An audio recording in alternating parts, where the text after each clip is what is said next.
In this video I will talk about the most famous pink drink. So it's trending in these days.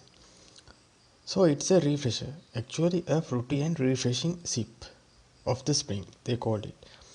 So the price is actually the Venti cup is cost about $5.25 at the moment,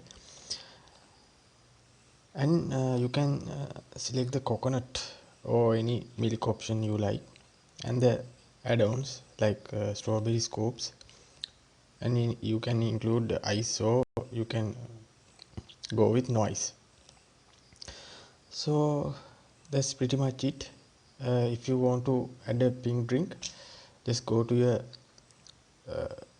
Starbucks app, go to the search, then click pink drink. As you can see, the pink drink is on top of the search results.